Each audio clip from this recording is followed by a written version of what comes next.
Hi, and welcome to the MusiShare Young Artist Program Series, ViewPoint.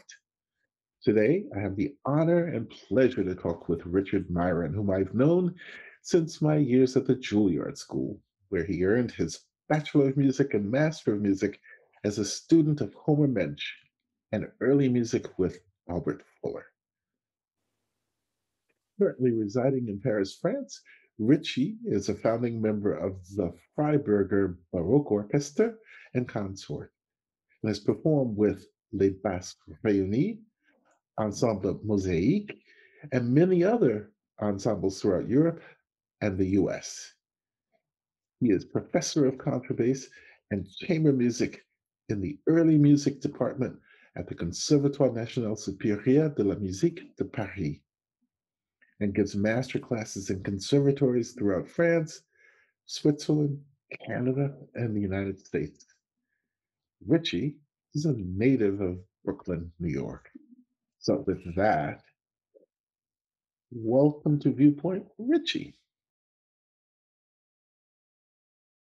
So, Richie, I can still call you Richie, I guess. I don't know. Great pleasure. I receive it. Yes. So, you moved to France years ago. In fact, I remember walking with someone, and we were walking on the Champs-Élysées, and we were laughing because we were looking up and we saw someone walking towards us, and I said, "You got to see this. It looks exactly like Richie." And Bill, I will tell you exactly where that was. I don't think it wasn't Champs-Élysées. It was Place Saint-Michel. It was on the Quai. Place Saint-Michel, and you were with Andrea Byers, That's right. another of our Juilliard violin people. And I heard behind me someone say, "My goodness, there's a guy who looks just like Richie Myron." And I turned around, and there you were. Do you remember how long ago that was? How long had you been in Paris before? Well, that must have been in 1984 or 85. I'm not sure exactly which year. I moved to Paris in 86. But as I recall, that was in the summer. And I was on a visit. I don't think I lived here yet. Although it could be. I can't really remember. But I moved here in 86, but I had visited for the first time in the summer of 84, then in the summer of 85, and then I moved in the end of the summer of 86. What made you want to move to Paris? Well, funny enough, I'm not sure that I specifically wanted to move to Paris. How can I say? At that moment in 84, I had started to work in the early music world. And I also started to work, I was working in New York a little bit. And by 85, 86, I was actually doing some very nice commercial stuff, and I was working. And I was also doing a fair amount of Baroque stuff. So I had no real plan to leave New York at that moment, where I might have broken into the studio business, as it were. And I had some very good people, very generous guys in the recording business who were bringing me in, who will be nameless, but who know who they are in the great spirit of things. And so I met somebody in New York, and we got together, and she was Parisian. She is Parisian. And she was studying with, of course, Dorothy DeLay at Juilliard. Actually, we met, I think she was perhaps still in Sarah Lawrence when we met, but she went quickly thereafter to Juilliard. And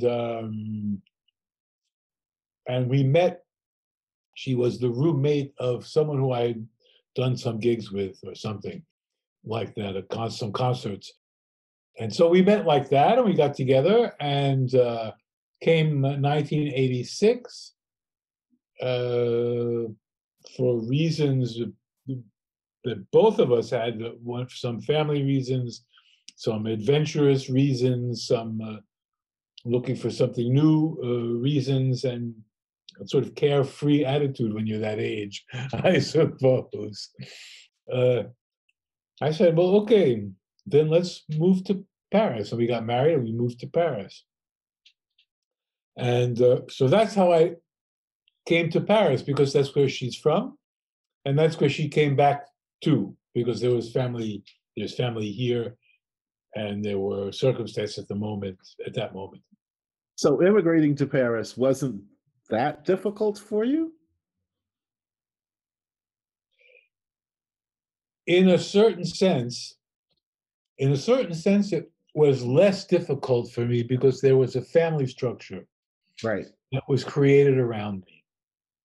Even though, how can I say, well, you went through the same. You were probably better at French when you married into a French family than I was. Although I don't know, who knows? You never know those things. But in any case, I had the support of a family around me, but I also had difficulty communicating. And in the beginning, it was not so easy. People wanted to know what exactly it was that I did. What does it mean being a freelance musician in New York?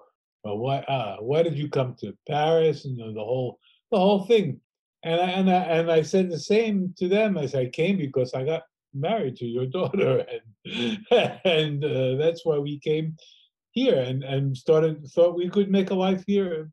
And also, in the back of my mind, I knew that the early music world would be more friendly here for me than it would have been in America. Did you already have contacts in the early music world in Paris? Well, I had international contacts. I had contacts that I made in Washington, D.C., at the Smithsonian, namely Jaap Schroeder, for instance, or Jocelyn Immersel, two fantastic musicians. And these people I met in Washington, and they were based, both of them, in Europe, one in Brussels and one in Amsterdam. So, and there was a few people in Paris that I was introduced to, and how else? I suppose I just waited a while until somebody needed somebody to be a sub somewhere, Right. those kind of things, which is sort of what happens to everybody, as it were. How long was it before you got your first? It took a good year and a half before Wow. I felt secure. But what happened to me was kind of interesting. I arrived in 80. I arrived in 86. In January of 87, I was asked to play, to go down to Cannes and do the Midem.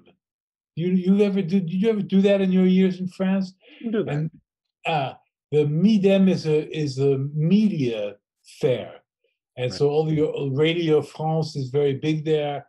And so I went down with the Ensemble Mosaïques, which was run by Christophe Coin, who was an absolutely marvelous musician here in Paris.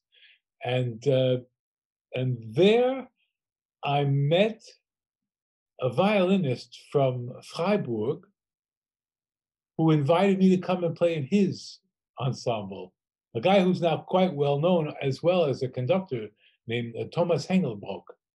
And he's been a director of several major European orchestras, and he's a very well-known conductor now. And so he invited me to come in and play with his group in Freiburg. And that's how I sort of started to be able to live, by going in between Freiburg and Paris, and wherever anybody needed someone to play, in Brussels and in Holland, I would go. I took a lot of night trains. Let's put it that way. Wow. So the world of early music in the US and the world of early music in France or in Europe, there wasn't a lot of difference. It really is that sort of an international thing that sort of goes on. Yes and no. Now it is more than it was before because of a few people who have Americans who have made impressions in Europe, and especially who have then gone back. Juilliard now has a Baroque music department Yeah. uh, with people like William Christie who come and work with the students, or Jordi Savall, very important people in the Baroque music world. And of course, Indiana University has an excellent early music program. Um, there are places in America where you can study early music, but of course in Europe there are more Hmm. places. And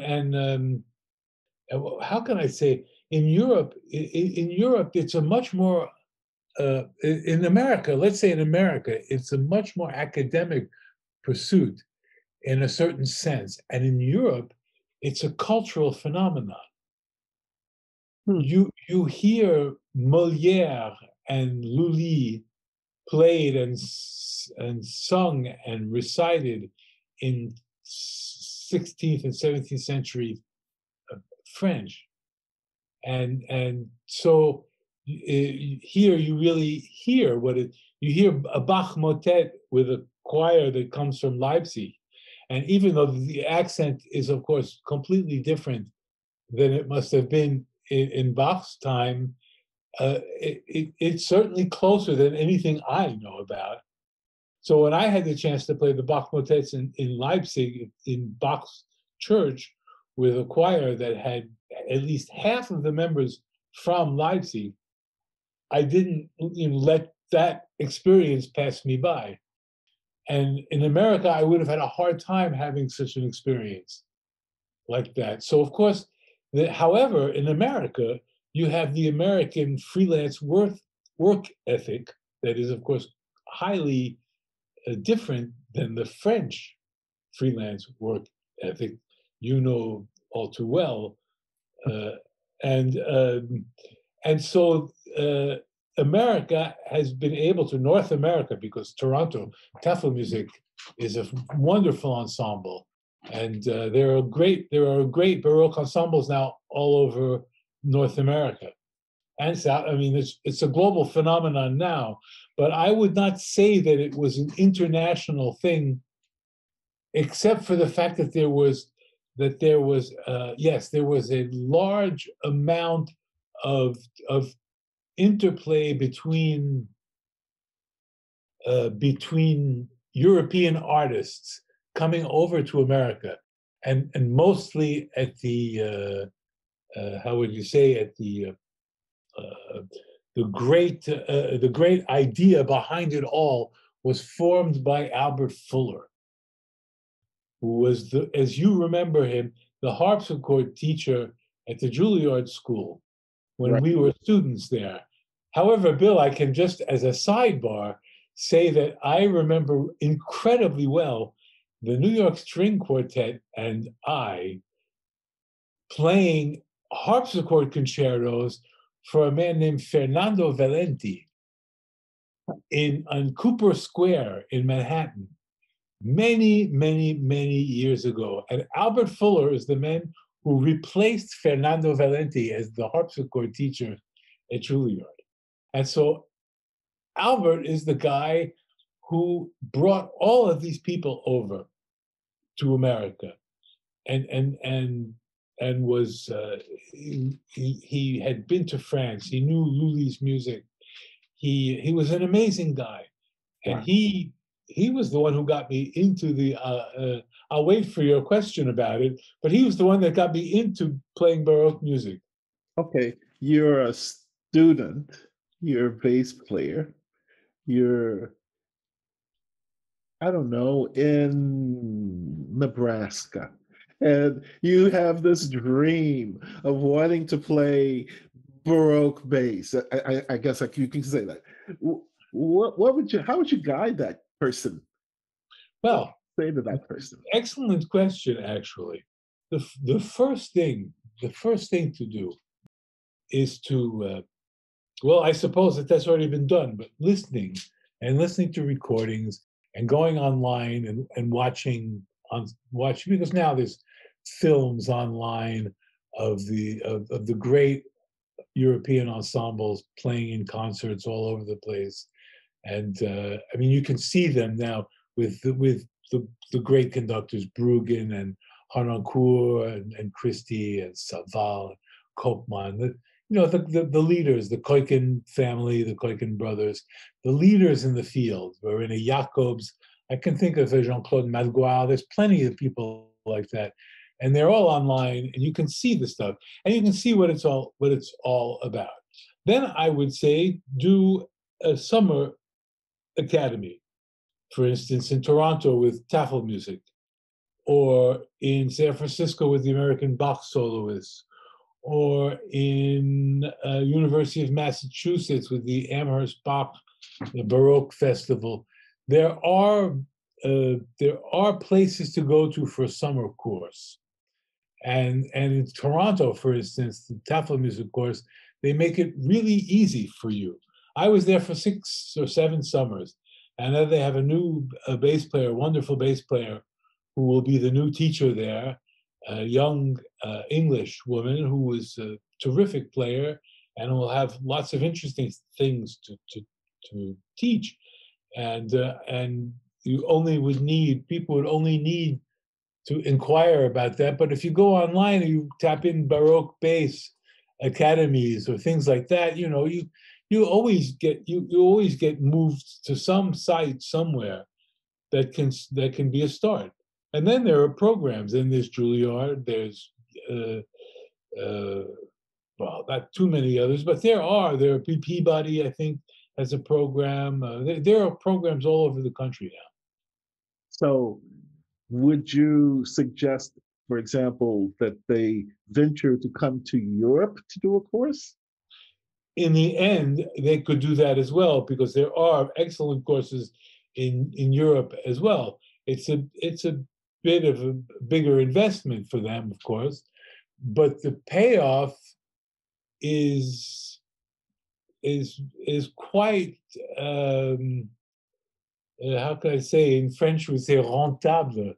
It's worth the effort, the payoff is that if you come to Europe for 10 days or for whatever, however long, then you get a Eurail pass and you hang around Europe for a while, and you come to a stage somewhere. The payoff is that you've lived in that language and you've lived in that culture, and you've seen firsthand ways of playing music that's a part of our cultural heritage that we lose track of a little bit in America. Just as I wouldn't send my own child, for instance, to study jazz at the Conservatoire de Paris, I would much rather send them to Texas or to, Right. or to one of those, or to Juilliard even now, Right. with a jazz department, because, you get source water from the source, and and that's what I would. But it's great to be here at the source. If I've been extremely fortunate in Europe. That was why it was such a good move in the end for me coming here. The serendipity would have it. It really was a good move. I was able to make a living. I was able to be teaching in the Conservatoire de Paris, which is a wonderful institution. I have very interesting students, but the most interesting thing that I think that has happened to me is that I've played, for instance, with a group in Spain that only played 17th and 18th century Spanish music for about 10 years. Wow. And so you learn how to play that music by participating in rehearsals in Spanish with singers who were singing their own language, and the guy who was leading the group transcribed the whole opera. And he went to Guatemala. He would get this religious music from Guatemala and places like that was Spanish music by great Spanish composers that had been sent to colonies, to the churches, to their musicians in the colonies. And so he would get this stuff and bring it back to Spain, and it was fantastic music. And so I got to do that with that group. I got to do Spanish music with Spanish people.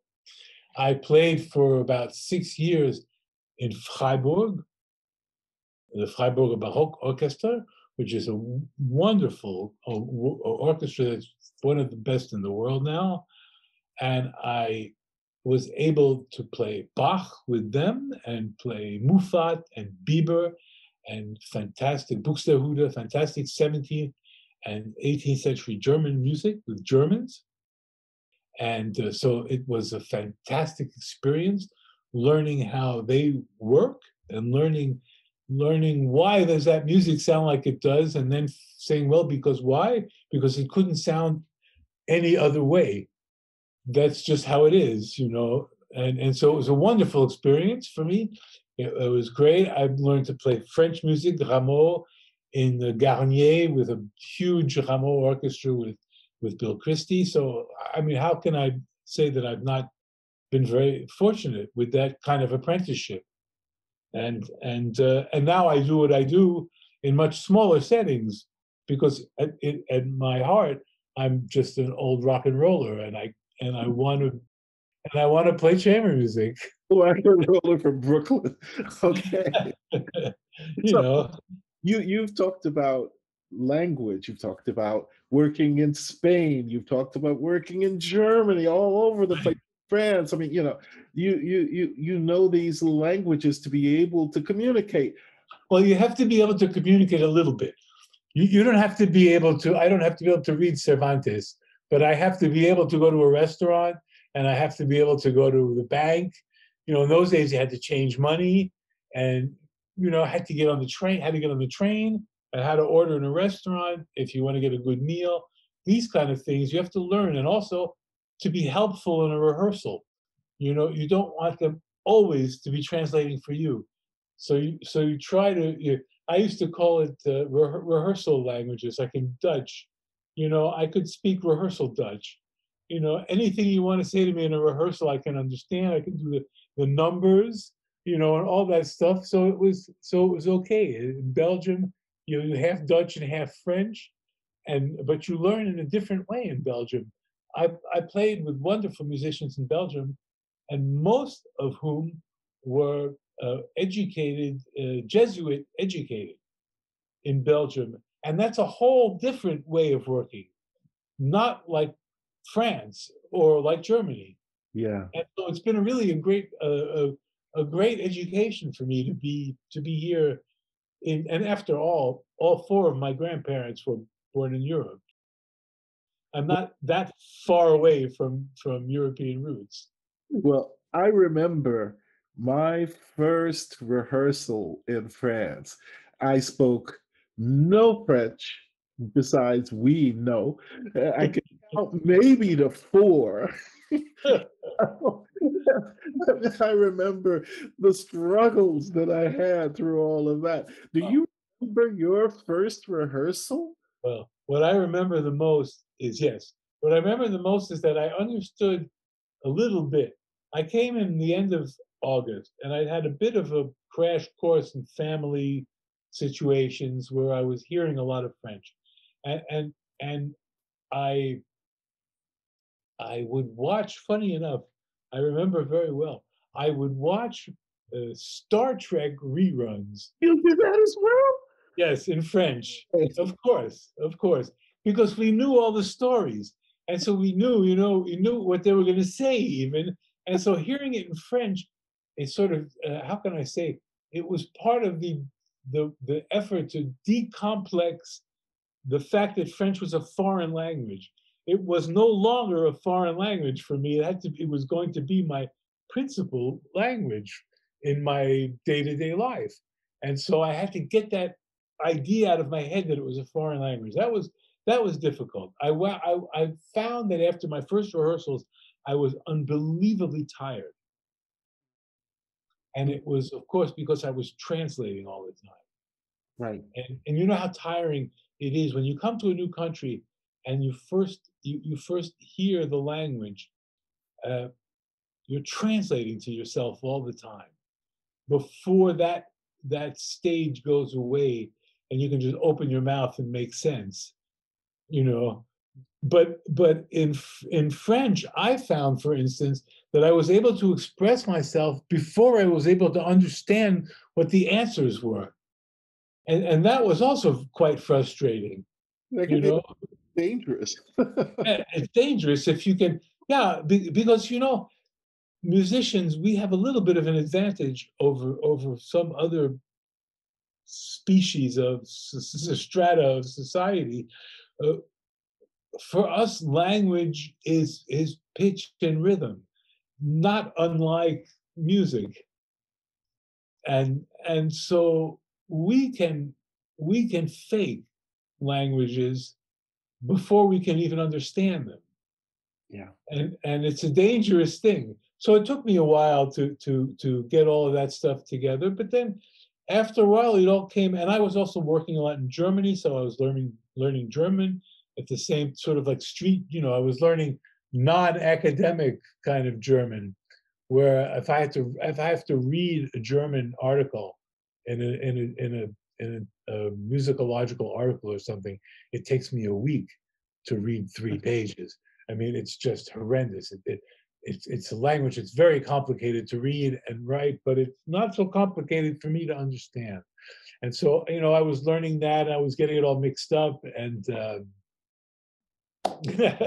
but you know, that was part of it all. I think, and now, you know, I mean, now, you know, my son was born here, and well, your kids were born in France, weren't they?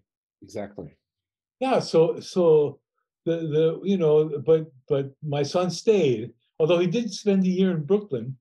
He's made his life in Paris, and you know, and I think basically we've made our life here because it's been a good place for us to be. Like you say, it's not easy adapting, you No. know, to all that, and it's not easy uh, accepting. How can I say it? Accepting that you have to change your behavior in a certain way in order to understand behavior, to understand how does a student react in America? How does a student react in France? It's really quite a different thing.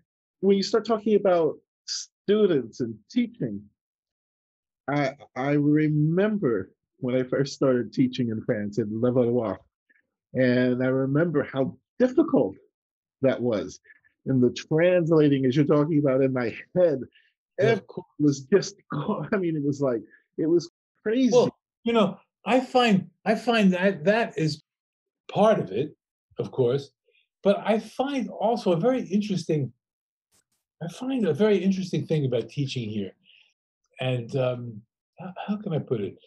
You know, the French bass, the world of bass in general, uh, uh, the Baroque. There were a few when I came here. There were very few people playing early music, just a few, and now there are more. But the French modern bass world is quite a special world, and very soloistic driven, and but a fantastic school, of bass playing. But my way of teaching, the values that I expect of a student. So I don't, you know, I'm not a kind of guy who gives them etudes every week to reinforce a hand position. I say to them, look, you have a problem with your arm or you have a problem with your elbow. Uh, I want you to do this for a week, and I want you to do that for a week. And they don't really understand what I'm getting at sometimes. And I say, look, don't worry about understanding it. When you do it, you'll understand why you've done it. You know, but they want a sort of they're a result-based system here. I have a feeling that many of my students have grown up in this system, the French system, which is based on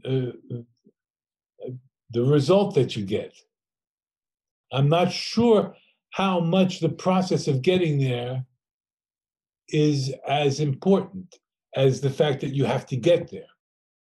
And so I try in my personal teaching, I don't really talk about that part of it so much.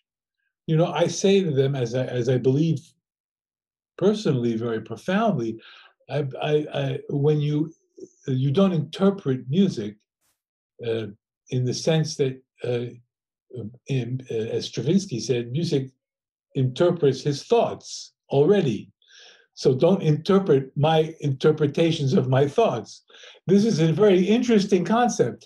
And Baroque music, of course, it's very, very applicable and very strong in 17th especially and 18th century music, where the road, as it were, is paved by the composer. The only interpretation, as I would say in quotation marks, is how you take that road.